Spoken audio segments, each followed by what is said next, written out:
Okay, what's the last thing you remember? God, I'm so sorry. You're fine. Never had anything like this before. You're fine. I honestly, I'm just worried about my wife, Megan. Was I riding with her? No, you were not. You were alone. Thank God. No. Can I step over here? So my wife isn't here? Just letting you see. How does your head feel? Head feels fine. Head feels okay? Yeah. All right. I mean, in general, my body feels fine. I see you got some blood on your right eye. Do you feel like you can open your eye and see out of Yeah, I that? can see Okay. it. All right. I feel like my mouth might have been hit. Your mouth? Yeah. Like the nose, no? Yeah, you may have bit your lip or something. God, this So- is so weird. I'm going to have you stay just like I'm this. so sorry. I've just never... I'm coming to now. I'm starting to get more alert and Okay. can answer questions. Okay, we got medical coming. They're going to So, take a okay, look just- at you. Can you clarify for me that my wife's okay? Yep, she's not here. She's not here, involved. but Okay. she should be fine. Okay, that's all I care about. It's going to be a different episode because we're telling a story that is one of those that I think we all have in our lives where there's some moment or some unexpected thing happens where everything changes. And for me, that was 1 year ago today, April 4th, 2024, when I was hit by a car while biking. And life's never a neat narrative of like, oh, this thing happened and then I overcame adversity and now things are great. It's more complicated than that. So this is that complicated story.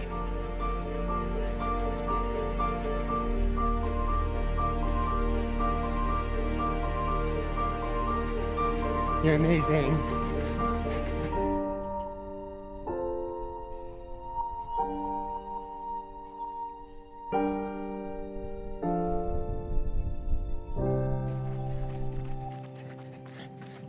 The joggy jog.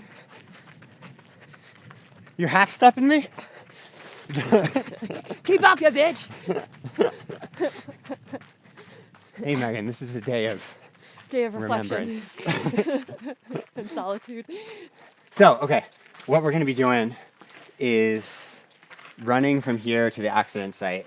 Actually, you're going to be running from here to the accident site. I'm going to meet you halfway because still coming back postpartum. You're crushing it. And you should throw in some surges when we run together. I will. I'll Yeah, throw in some. that'd be great. But we're going to be running there on the year anniversary of the crash. And most importantly, Get you rock. we're going to be delivering a heart rock.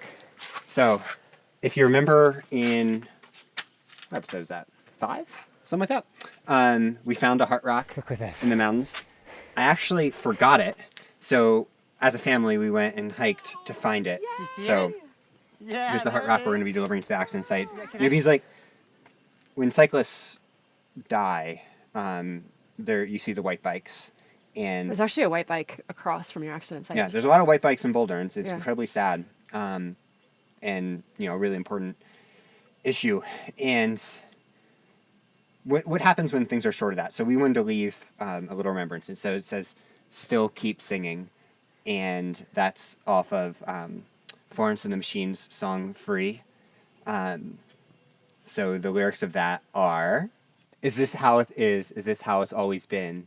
To exist in the face of suffering and death, and somehow still keep singing." Oh, hell yeah. You So, did it. Perhaps. It's beautiful, too. We'll have Also, to- Leo made this rock. Yeah. Which is his version of a heart rock, and I think it says, still keep eating french fries. If you could Okay, write. so the big thing here is like, You're going to carry that all the way? I mean, I'm Cody gonna could just take it. I'm going to carry it all the way. Yeah, I know Cody could take it, but It's like wearing a That's little not ankle for weight with you. and This then- one still has paint on it. that's perfect. Yeah. So still Leo's wet. rock. Yeah. In fact, now I have paint on me. So, yeah, I mean, we'll talk a lot, and I'm sure you've already heard a lot about the accident and everything. Like, I also don't want to overstate it, right? Like, I'm fine. But No, but I mean, it did change our lives. And also the post-concussion stuff is very real. Yeah. And I mean, you had depression after the accident for a couple months, honestly, until Leadville. So, I don't even know if my brain's been the same Yeah. fully since, at Yeah. least at baseline. well, for the better. Yeah. Better. I mean, how do you do what you do? Okay. You know, I think one, you process pain differently, and two, I think you think about the world differently, and that's really beautiful. Like, I don't Yeah. think you would have won Leadville or Javelina or like be doing 100-mile races without the accident. So Yeah, thank you. because sometimes you got to fly 100 feet to run 100 miles. That's what you did. Yeah, we're gonna demonstrate that today. Okay, fun. let's go do it. Let's do it. I'll start my run, and I'll see you in 5 miles. Amazing. I love you. Kiss. Have a good Okay, run. for the camera. Oh my lordy, Sean Tongue? McGordy. Yeah. Tongue. Woo! Okay. Zooming back to the day, April 4th, I remember being on the bike ride. So I was going on a 50-mile bike ride to Rabbit Mountain here in Boulder and just being so joyous. And part of that joy was because it was a beautiful spring day. I felt amazing. And my fitness was in places that it had never been before. Like I was shooting at the time for the Leadville 100 miler. And I was like, you know, I'm not sure if I can do this thing, but oh my gosh, if I feel this good in April and I'm riding this well, anything's possible. So I headed on that road ride like I always would. And about halfway in, 25 miles into that ride, right around Rabbit Mountain, I actually see Megan, who was out on her gravel ride, and she hops onto my wheel for a few minutes. And it was really special to just share in the middle of this bigger ride, just a few jokes together. Much like the run we did today, just, you know, it's how our relationship formed, is getting to spend these times together out in nature, you know. If you told me a year ago we'd be doing this today, when With we were a in the baby? hospital. With a baby? With a baby? How wild is that? When we got to bike together for a few minutes, it was so special. But then went our separate ways, and I continued my ride. And at 37 miles into that 50-mile ride, I was on Nelson Road here in Boulder, famous biking road, huge shoulder, and most significantly, going back to the site, dead straight. I'm just riding perfectly straight, come over a little crest, and I'm going at the time just over 25 miles an hour, loving life, you know, just like totally on top of the world, as you can sometimes only feel in athletics. And out of my peripheral vision, I see a windshield. And I had a split second when you're going that fast to respond, and I tried to make an evasive maneuver. And my memory ends when the crunch started. Oh my gosh, snow coming in. It's snowing. It's beautiful. A little bit of sleet maybe. As I recall last year, at this time, I think we were both in shorts. Oh yeah, no, it was a short bike ride. It was beautiful. Actually, it was wild because it was so nice. I was like, oh, don't go down to the trainer. Ride outside. Yeah, you told me to ride outside that day. I actually carried a lot of weight about that comment. Really? Yeah. Well, yesterday you told me to ride inside and I wanted to ride I outside. know. I thought about that comment. I've been able to reconstruct a lot of what happened via the police reports and the witness reports. So there were also multiple cyclists that saw the accident. And what seemed to happen is that I swerved, trying to bail out, crashing to avoid the car. But as I was doing that, the car hit my bike on the backside. And when you're going 25 miles an hour and a car turns into you, this car was just going straight in the other direction, making a left at the intersection. Recipe for disaster. And so I went airborne. And the police report says that I traveled approximately 100 feet in the air and struck the fence. And it must have looked bad. So a year ago, Megan was training for the Canyons 100K,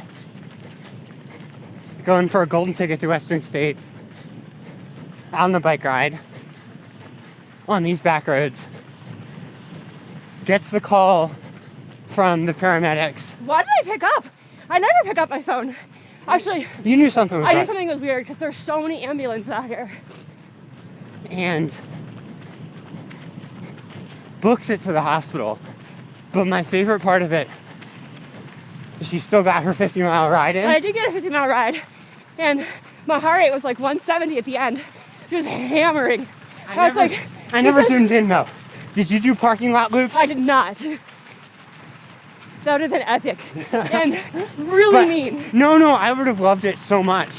The ultimate tribute to me would be adding parking lot loops to get to 50 miles around the hospital. One of the most sinking feelings was just hearing like, hello, this is the fire department. And that was like the first thing that they said.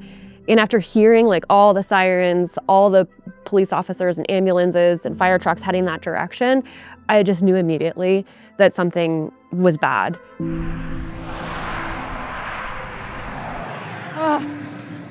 Stop the watch.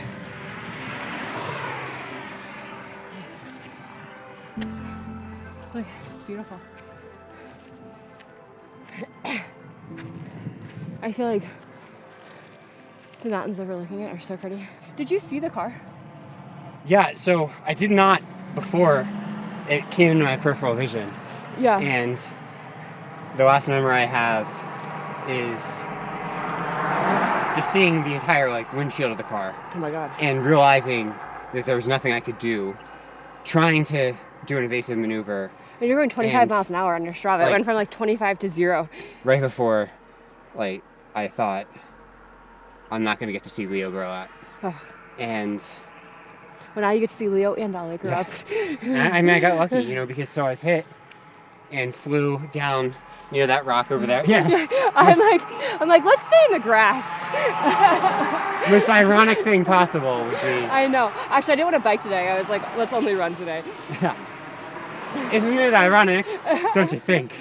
Also, Guy hits the fence 2 times in a year. And this is such a common biking road that on a beautiful day like April 4th last year, there were a ton of witnesses that saw it and were able to stop and get down immediately and call for 911. And the driver stopped too. You know, again, nothing about this is about the driver.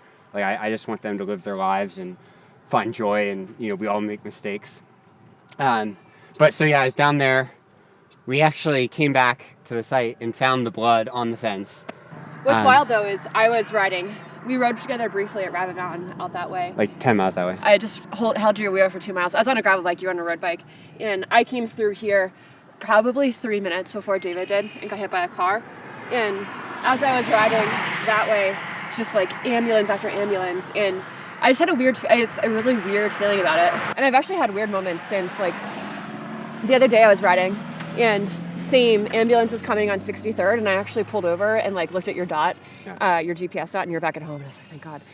So, oh no, I mean, it's lucky. Like, that grass, it looks like a wonderful place to fly. I mean, there's a lot of like prickers, and actually someone left you a whole... There's an unopened Modelo. Hold on, grab that. Oh my gosh.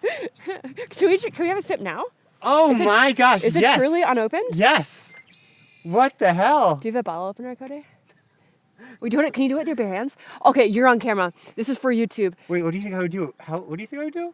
Just try it with your bare hands. You think I'm way more masculine than I am. I'll loosen it for you. You married me because I'm exactly the type of person that can't open it Do you know with what we my should bare do? hands. We should just crack it. We should just like take a swing at it against the... Do you want me to do that? It's a tributary Modelo. We don't need to... Oh, I'll drink beer at 10 a.m. on a... Well, Megan, thank you so much. Like, you know, all I thought about in that ditch, and I do, like, a lot of the memories have come back over time. I don't remember anything from the ditch, but I do remember being in the ambulance and just, you know, thinking about you and, like...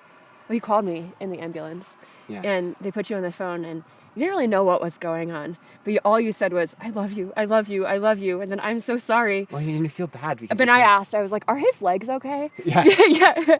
Actually, that's the first thing. I was shocked because... They're like, he can move his toes. He should I be do good. remember. So I was down there, and so I'm lying on the ground, and, you know, I think it was, 20 minutes I was unconscious or something like that. And when I come to, it's a bright, beautiful sunny day, and all I know is, like, I'm immobilized. They have me in, like, full body gear, and I'm looking up, and there's, like, all these angelic figures. You can just see the shadows, and it felt like I had been asleep for 4 days, and I was just dreaming of you and the adventures we've had. Oh. And that's why, in that ditch, I'm just constantly asking the police officers, are you okay? You know, is Megan okay? Actually, the video and it's pretty raw. So, I mean, you can do with it what you want. But in the video, like 30 times, you're like, is my wife okay? Is my wife okay? And they're like, yeah, we think so. Maybe. So, the rock Leo painted, we were going to put it at the accident site, but this is the same spot, so. Yeah. Bring Leo back here one day. We love you. We go 4 miles that way. Magnus White was hit and killed by a distracted driver. He was one of the best young cyclists in the United States. 18 years old. His parents have helped launch the White Line Foundation, and a few weeks after my accident, they reached out just to talk and support, and it's really fucking tragic. It's really tragic. Um, Actually, it happens a lot in Boulder. Happens a lot everywhere. Everywhere. Yeah. Like, it's scary. It's but scary. keep on singing.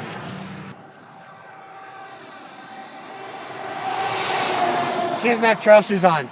She's got the endorphin speeds. Yeah, these things have like Granted, with my ankles, you should probably hold my hand. I think we found the blood on the fence around here, but the accident site was that's a long way to fly. How about right here? Hey. Still keep singing.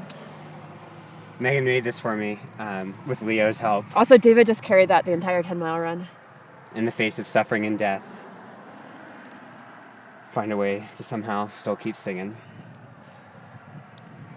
Granted, it's kind of ironic that I didn't actually sing the lyrics when I'm talking about still keep singing. And still keep singing! Boom. Oh, it's beautiful. Okay.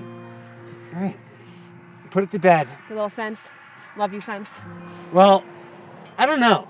I think the fence. I think I would have been much better off if the fence wasn't there. That's true. This is actually this is a solid fence. Yeah. This is not like the fence at our house where you can't even lean a bike up against it. It's beautiful. Thank you for everything. I love you so much. You did it. Lots of adventures ahead. All right. Yeah. I got lucky, I mean, to fly 100 feet going that speed, hit a fence, and come away with just a head injury and some broken bones, it's just lucky as hell.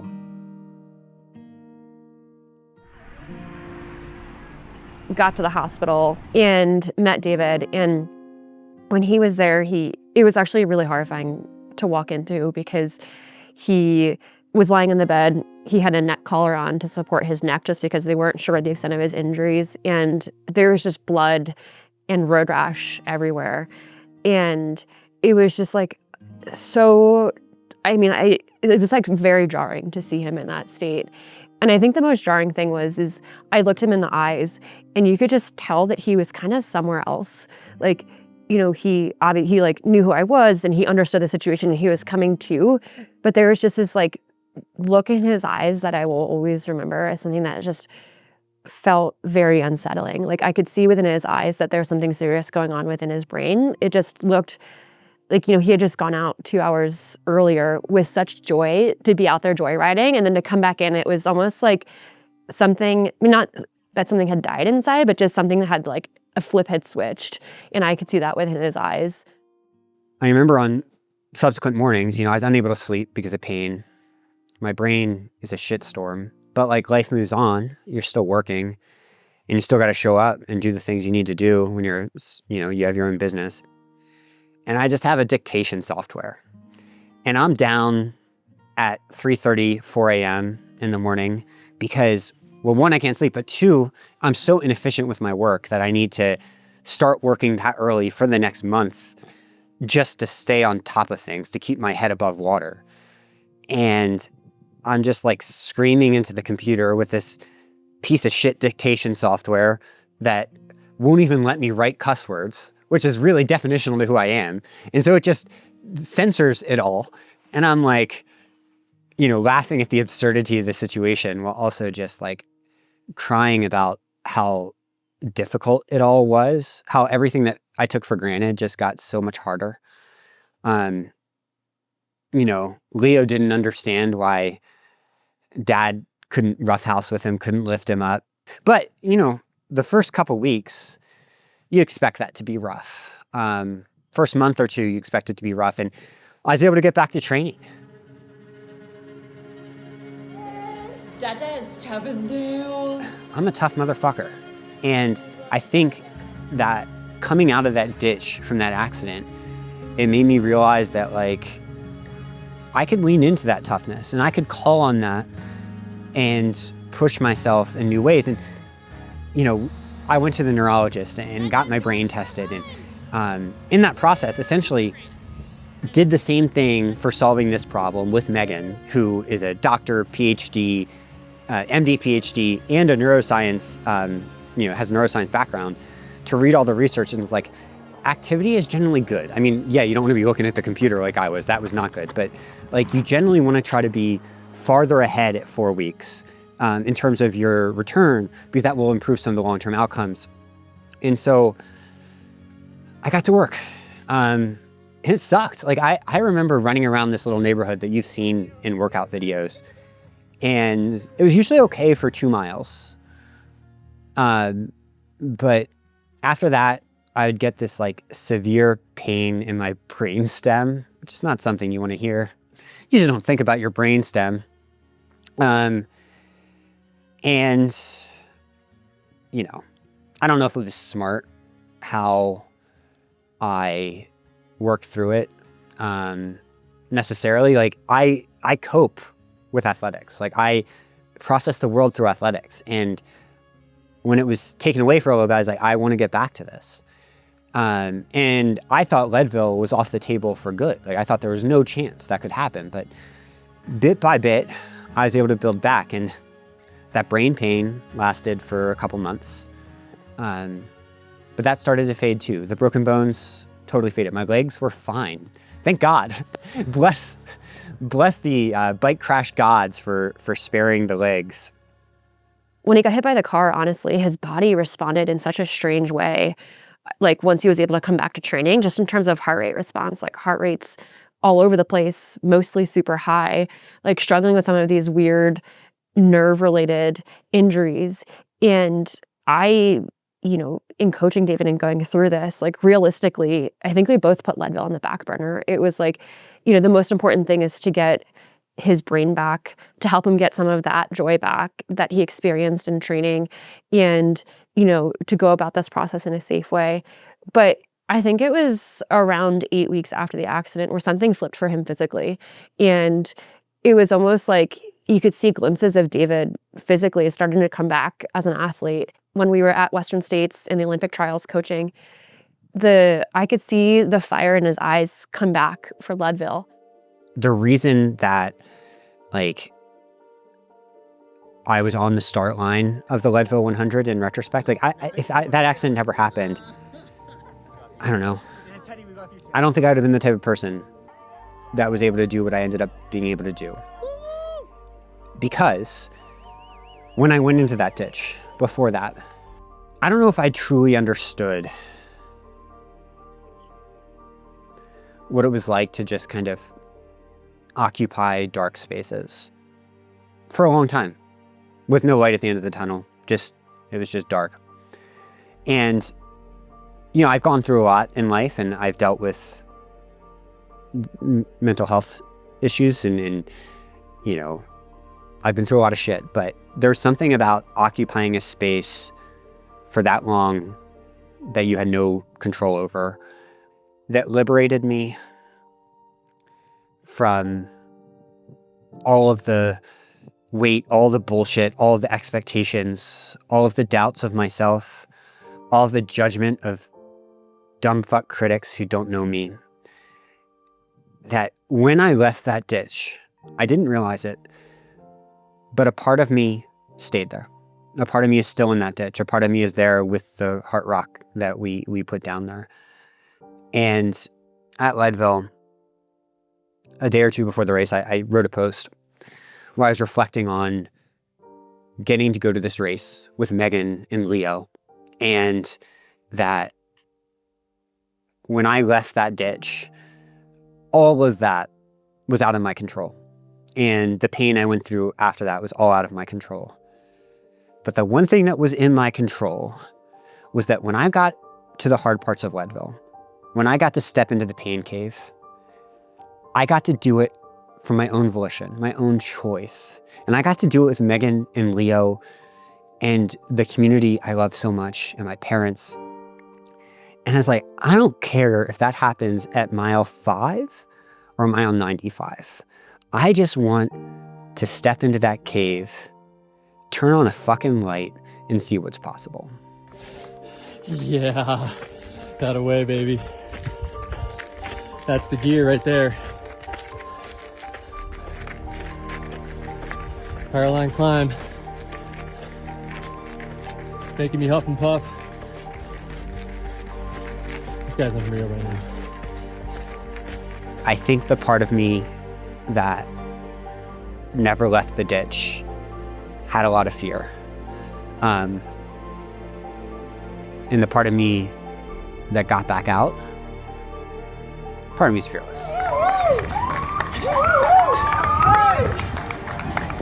You're so amazing, Garrett! So get Ollie.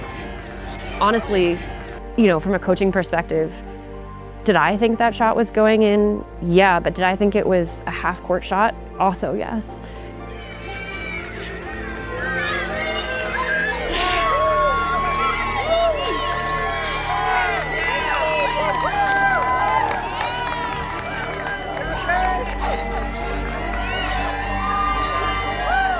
No matter what happens from here on out in my athletic journey,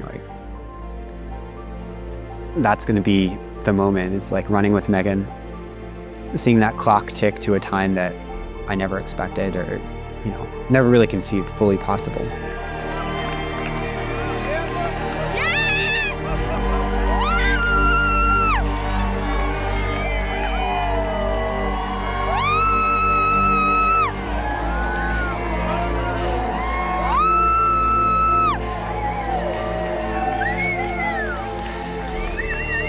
Oh my God. Oh my God.